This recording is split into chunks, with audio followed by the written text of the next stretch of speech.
I'm back with a new video. This one's gonna be a little different. I'm gonna be talking about breakup/relationship advice that I've gathered. I definitely want to preface, obviously not an expert. Everyone's had their own experiences. Everyone has their own opinions. These are just mine, and I want to share them with you. And if they help, then I'm glad. This is also my first. If this helps just one person who's watching, then I've done my part. I have already actually filmed this video. I scrapped it because I was talking in circles. So I'm still gonna do my makeup in this video, but I'm not gonna really talk about the application. If you just want the advice, you just listen to the advice. I had to write down my little pointers. I put effort into these videos. I do. No ChatGPT, all Taylor. So if you see me looking at them, it's not because I'm reading a script. They're literally just pointers. Information, breakup, finding yourself, when you start getting into dating, and then when you start dating someone. Now, maybe you're only in the market for the trying to leave a relationship part. Maybe you're in the market for the breakup advice. Maybe you're trying to find a relationship. Just stick it through. We'll probably get to something that maybe will apply to you, or maybe none of it will, and maybe it'll help a friend. Maybe it'll help absolutely no one. This definitely did help me. I guess it's important to add, I was in a long-term relationship. I don't want to get into it because I don't think that's necessary, but most definitely wasn't healthy. I probably stayed longer than I should have. I just want to say, I'm not coming here on my high horse like I'm better than you. Matter of fact, this is honestly how I had to talk to myself in order to regain my confidence and my dignity. I don't want to talk like I'm talking down to anyone. I feel like sometimes I come off a little harsh because I care about you. I care about my girls, okay? I understand how hard and confusing it is. It equally feels like the end of the world and also over dramatic because everyone goes through it. So I know it's a confusing time. I just want to make sure that everyone knows that I was a dumbass hoe too. I was a dumbass bitch too, not just you. I'm just kidding. When you are maybe in a toxic relationship, you're calling the shot of leaving, accepting that it's over part, knowing it's going to be painful. Just because you're not doing it right now because you're scared isn't going to make it any less painful in the future. All it might do is make you more attached, codependent. It might just end up making you feel weaker for not putting your foot down sooner. I think a lot of people feel like it's too late. I've spent this much time, like I've got to fix it before I leave. Or I heard this quote, and I'm going to butcher it because it wasn't exactly like this. Staying a year or 6 months or 2 years longer than you should have is better than staying that long plus a day. The next part is then once you've taken the initiative to leave, maybe you're also getting broken up with. Maybe it's completely out of your control. It's taking the steps to heal, and that's when everyone tells you to focus on yourself and you want to roll your eyes and be like, what the fuck does that even mean? If you want to heal, you have to want to heal. Doing no contact. And no contact doesn't mean checking their Instagram or having updates via your friends. It means you're blocking them, getting your friends to block them, because it's just going to hurt you. And that's something that we like to call instant gratification. It only just fulfills that little toxic, insecure part of you that wants to hurt itself. And that it absolutely will. If you keep tabs on who he follows, who follows him, what picture he likes, you're never going to feel better. If you're worried about your ex thinking, oh, she cares so much, oh, she's mad at me. If your partner actually cares about your well-being, they will 100% understand why you don't want to see their social media. If it makes you feel better to shoot them a text before you go ghost and say, hey, adios, I'm not gonna have any contact with you. If it's an emergency, contact my goddamn mom, then do that. Don't make little excuses and little leeways for just prolonging your grieving period. I see a lot of people complaining about being hurt after a breakup, and then when I hear why, a lot of it is because they're telling me, he followed this girl, or I know he hooked up with this person because I asked this person, and I go, well, whose fault is it then? Whose fault is it that you're hurt right now? Continuing to take the right step. To an extent, your emotions will be a choice. Now, are you going to grieve 100%? Mourn the good parts of your relationship or relish in the bad sometimes 100%. Okay to be sad sometimes, and it's okay to give yourself a good cry. You can honestly be trying to avoid it. You shouldn't only be listening to sad breakup songs. Of course you're going to be sad when you listen to a sad breakup song. You can listen to a breakup song, but make sure that shit's hyping you up. Like, I will survive. What else? Like, do what you gotta do. Get on that goddamn treadmill. Listen to that shit. Faking it till you make it. Finding little coping mechanisms. If you feel the urge to call or text them, maybe go to your voice memos and talk to yourself. Journal. If you really want to feel better, you will do the things that you know will make you feel better. I know it's easier said than done, but it's just a mindset. Call a friend. Just because it doesn't happen overnight doesn't mean you're failing. I will assure you, following those tips, like I'm gonna listen to good music, I'm gonna pursue my hobbies, I'm gonna be healthy. I'm gonna go for a walk. I'm gonna go to the gym. I'm gonna hang out with my friends that I haven't seen for a while. I'm gonna go out with my girlfriends, along with the no contact. It's going to build your confidence. If you're doing genuinely good things to make yourself heal and grow, you know who will respect you is your ex. They're gonna go, oh my God, this girl or this guy really has self-respect. With that, you might still have bad days. You might be doing right things and still go to bed when you're alone. It's dark out and you feel sad. But what I always reminded myself and what I always remind my friends is every hard day that you conquer without backpedaling is one day closer to being fully healed. And that will motivate you to keep going, because you'll know, I mean, yesterday was really hard and today's even sadder, but that means that I'm getting over the hump. I'm reaching the peak. It's only going to get better. Part of choosing to be happier is choosing your perspective and choosing to look at the situation positively. It's choosing to go, I had a horrible day today. I did everything I could to feel better. I still felt sad, but you know what that means? That's one less sad day that I have to go through. Truth be told, there's a limited chunk of them, even though it might feel like it's an eternity. It's not. It's absolutely not. You have to remind yourself that this is a universal experience. Your mom, your sister, your neighbor, your brother, your friend down the road, fucking girl on TV that you watched. Everyone has experienced it. It's so easy to convince yourself that your situation is unique. No one had a relationship like yours. Nobody's like them. Everybody thinks that. It's a circle of life, and reminding yourself that it's literally just your brain chemistry. It's just a human experience, and that you're literally a machine will help ground you in knowing that it's temporary. Potentially taking a back pedal, as hard as it is to resist, it'll become easier and easier because you will fuel yourself off of the pride. I made myself prideful. I resisted those urges. As a result, it made me feel strong. It made me feel powerful. It made me feel better than everybody else. It's gonna teach you so much about who you are for your next relationship, because you're gonna know that you can deal with it and that you can tackle it. People who go through a breakup, when I say gracefully, I don't mean they don't cry and they don't talk about it and they don't mourn it. And that's not what I mean, but I mean they're taking constant strides in the right direction. People who do that aren't better than you or had less love for their ex. This person could have loved or been with their partner much longer. You never know. This person could have loved their ex 12 times as much as you loved yours. They might be handling it smarter because they choose to. And I just can't express it enough that a lot of how you handle a breakup is a choice, a hard choice. Choice.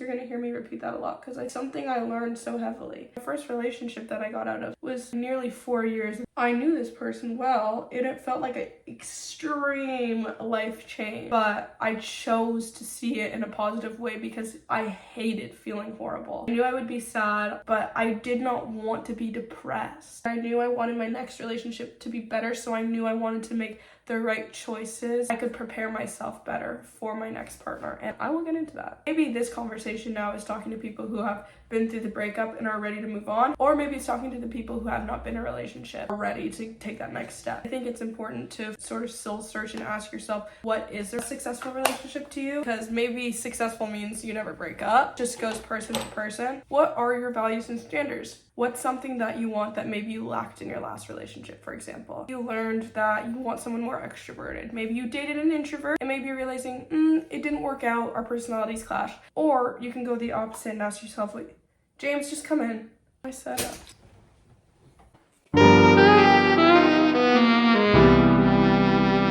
That's it? You're just gonna come here and fucking mute? Well, I was in the middle of a very deep conversation. Oops.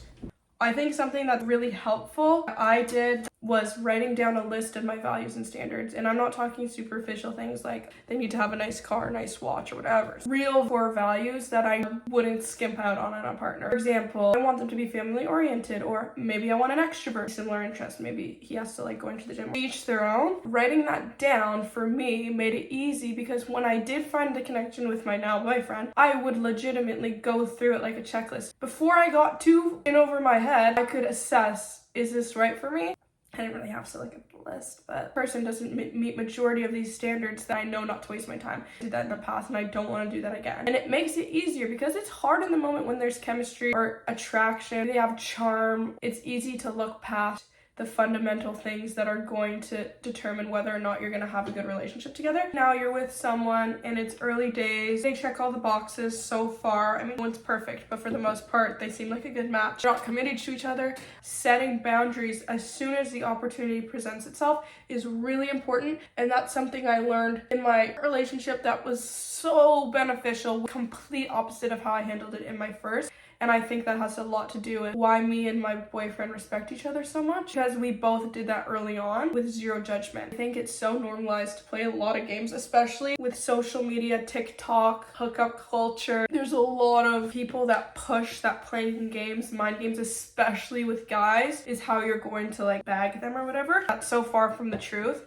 And if it is a type of guy that you have to play games with in order to like you, then that's a clear indication that they're not the right person for you. It shouldn't take mind fucking them for them to be interested in you, and vice versa. Only liking a guy because suddenly he's pulling away, that should be on your list that he doesn't play games, and that should be easy to clock. Back to setting boundaries. Maybe there's no games being played, he's doing everything right. It's time where you go, maybe I don't like that. I feel like I should let him know. Made to be very scary to be honest about those feelings early on before actually dating, because it feels like overstepping. God forbid they know I care. God forbid they know I have feelings. Maybe they won't like me as much anymore. Setting boundaries shows that you care about them, yes, but it doesn't give off that you're obsessed with them. It actually shows you're a girl who knows what she wants. You respect yourself enough to say something, and that if they think that's overbearing, then they can kick rocks and go, and you're cool with that, and that you're fine. You'd rather do that now than go against your morals and values, and then you end up hurt. I think that's something that actually made my current boyfriend really respect me. The opposite in my first relationship, because I pretended I didn't care. I pretended I was okay. It set a crazy, unfortunate dynamic for the rest of our relationship. I wasn't genuine in the beginning about my values, and he started dating someone who wasn't even really me. Like, I let go of what I really wanted. If a guy takes you setting a boundary as you being crazy or clingy, obviously be reasonable. You shouldn't be like, we're not dating, but you're not allowed to do this, or you're not allowed to go party. Like, no. But if it's like a true core value in yourself, then you shouldn't be putting that at stake so that someone likes you. Like, at the end of the day, a like-minded individual who is confident and respects you. And if they don't,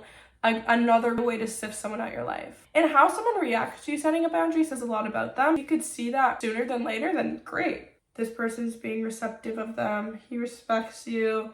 He checks off the list. Now, you have to remember that this perfect guy, this perfect partner who's checking off the boxes, they deserve a partner with equally good qualities. Because now you're going to be talking about your own flaws. Now it's about you. You got to make sure you're being the right partner. Got this new boatload of confidence, you're playing less games, but maybe there's some things unresolved. How do we even determine that, right? Like, it's a hard conversation to be had because it's hard to get accountability. It is so goddamn important. Obviously, that doesn't mean you're going to be the exact same person as this person you're pursuing. Sometimes these things don't even come to light until you're deeper into a relationship. Maybe it was something you couldn't really notice when you were single. Now you're in a position where you're seeing it. And I myself found this is my first healthy relationship, and it's the first time that I was able to see very clearly my qualities that I needed to work on because they weren't so drowned by my partner's wrongdoings. I found that, God bless, he was doing so much more wrong that it was harder for me to see like the smaller things that maybe I could be working on. And then not only that,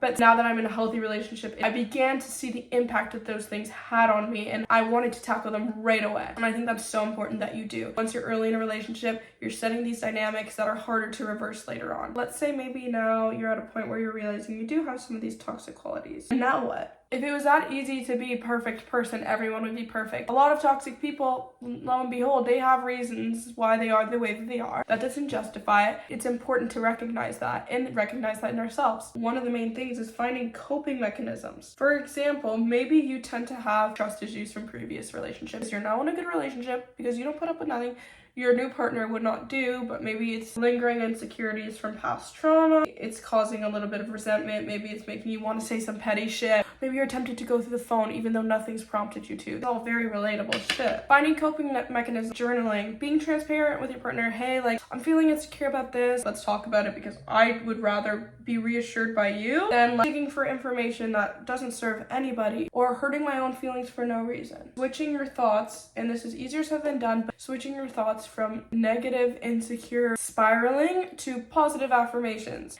Maybe you're comparing yourself to someone online. Being able to go from, I'm not good enough, person's better looking than me, to reminding yourself of the qualities that you value in yourself. Oh, for example, I know I can handle shit. I went through my last breakup with ease because I did it the right way. So maybe you're having irrational feelings of them cheating. Okay, well, you don't want them to go out without you. Well, that's not fair. Going, okay, if he's the kind of person who wants to cheat, I would rather him go out and fucking do it than keep him in a cage and have him wanting to cheat, me hiding from the reality of it. Like, I don't want me forcing you at home to be the reason you're not cheating on me. I want the reason my boyfriend is not cheating on me to be because he loves, values, respects me. It takes time to rewire the brain, but it's possible. A podcast episode that really helped me was the Shay Mitchell Call Her Daddy episode, where she's talking about, like, if you can take my man and have him, like, I know that we say this all the time, but real shit, like, that should be your mindset. I've dealt with a breakup. I've dealt with heartache, heartbreak, whatever. I can do it again. When you stop relying so heavily on your partner to validate you, your partner should be making you feel great. But when you realize that you'll be okay alone, you are set free. And you make better choices. You want to be the partner that your dream partner deserves, and vice versa. It's one thing to be able to take accountability in your brain, but to say it out loud to someone whose opinion really matters to you and that you value, it's hard. It's hard to admit your faults, to admit we're not perfect. I definitely struggle with that sometimes because I've done so much self-reflecting, I've done so much soul-searching. As cringe as that sounds because I'm only 21. Sometimes it's hard to admit when I'm wrong because I don't want to believe it. I'm like, I did all this goddamn self-work. Like, what do you mean I did this toxic thing, boyfriend? That can't be true. It can't be possible. But it is possible because no one's perfect and we all make mistakes. And as long as you're taking accountability and you're communicating with your partner properly, then that's all you can really ask for. Whether it's your partner or you, whatever, in the wrong, is knowing and understanding and reminding yourself that an argument or disagreement doesn't just end because you stopped crying or your partner stops crying or because one person decided to just let it go. A real conclusion has to be made. The two parties need to compromise equally. Whoever needs to take accountability needs to take accountability. Your partner should be explaining the steps they're going to take to make sure it doesn't happen again, or vice versa. Why did you hurt me? Remind me how you hurt me so I know you're listening to my feelings. And what are you going to do to make sure that doesn't happen again? That should be how it's done. It really should be a discussion, but sometimes we yell, sometimes we say things we don't mean, we say names, and we're all human as long as you can admit that you're wrong for doing so. Being in a healthy relationship doesn't mean you never fight, you never yell, you never say a bad word. It means you equally respect each other and willing to make the same sacrifices to ensure that you guys are making positive strides. Good guys do exist. And when you find one, you have to remember a good guy isn't always going to do everything perfectly. Get in a toxic relationship and then you get with a good guy. It's easy to nitpick and go, oh, you're almost perfect. You can't make a mistake or else it's not. No, you make mistakes, they make mistakes. But a good guy and a good boyfriend is never going to consciously make a mistake that would ever jeopardize your relationship. As soon as it's a situation where they're doing something that can potentially ruin your trust or impeding like a crucial value of yours, that's not a mistake. It wasn't an accident, it was a choice. If you're questioning whether or not you should stay, you should probably leave. Forgivable offenses, I mean, like, maybe they were late, or things that, like, it's so hard to talk about so broadly, but a good guy will want to be better for you and will want to take accountability and won't want to put himself in positions to hurt you. And if he does, he's going to do anything to reassure you that it won't happen again because he loves you. And you will be confident in that. Even if you got some trust issues at the back of your mind, you're going to go, I know this one's a good one. Otherwise, there's a good chance you could be wasting your time on someone who's not right for you. Difficult to give such important advice for girls so broadly. Everyone's situation is so different. Everyone's experiences are different. The way you handle things are going to be because of a plethora of different things. As long as you are confident that your partner is a good person and that you're confident that you're working on being a better person always, because we can always be better, take pride in that because it's hard at this day and age. We just have so much information coming at us at the speed of light. And that's why it's so important for you to determine your own values. I remember that between my last relationship and the one I have now, I was excited about finding myself. I honestly really was. But I reached a point where I was really confused. And my sister had gotten a new boyfriend. And my best friend, her and I are and were inseparable at the time, had found the guy that she's with now. They were talking and she was very excited and I saw her falling in love with him. And I was so happy for her, but I couldn't help but like drown in my loneliness. And my sister came in and she had, like I said, been talking to her new guy. And she was like, Taylor, like, you're gonna find the right guy for you. Promise, like, they're not all toxic, they're not all controlling. You will find someone who respects you and values you. And I remember just wanting to scream at my pillow and tell her to F off, even though she meant well, because part of me was like, I had no faith. Like, I was excited to be alone, to be away from the toxicity that I was so used to, but at the same time, it wasn't necessarily that I was confident I was gonna find a great guy. You know, just my own experiences, and I just like wasn't emotionally available. But then I found my current boyfriend. So much of it felt like, holy shit, it's so many coincidences, and I could name a few, and I kind of want to because I think it's kind of funny. This is my first ever relationship where I feel truly confident that my boyfriend's a great guy, and I'm so proud that he's my boyfriend, and I just value him so much. And just in the talking stage, I didn't know what was going to come of it. Teach me like, oh my god, good guys do exist, and I know it sounds so silly. I was so convinced that all guys are going to be controlling. Oh, all guys are not going to like when I do this. Every guy's going to hate this about me, because I had certain people instill that in my brain. But he taught me that every part of myself that I thought was not valuable to a guy is things that he always appreciates about me. I knew that whether we ended up together or not, he would have had a positive impact on me forever. And I know that sounds dramatic, but it's real. If you're working on becoming a good and confident person, you're actively taking steps to make sure you're doing so. We've all heard good things are going to come to you. The right person is going to come to you. The person that you deserve is going to come to you. Know your worth.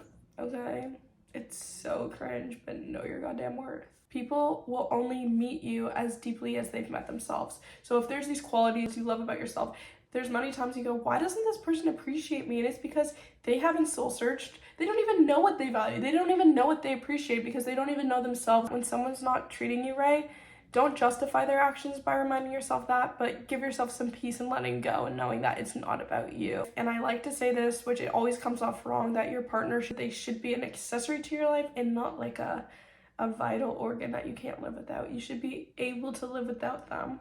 And they only add good things. They shouldn't be taking away. They shouldn't be making your life more stressful, more sad, more tears. You should be crying less. You should be laughing more. Thank you guys for, I think I'd be at 600 subs now because I'm close to 600, and by the time I upload this, I hope I'll be at 600. It's really hard to talk and do my makeup at the same time. This is gonna be a bitch to edit. Let me know what you guys would be interested in listening to in the future. Subscribe, follow me. Bye.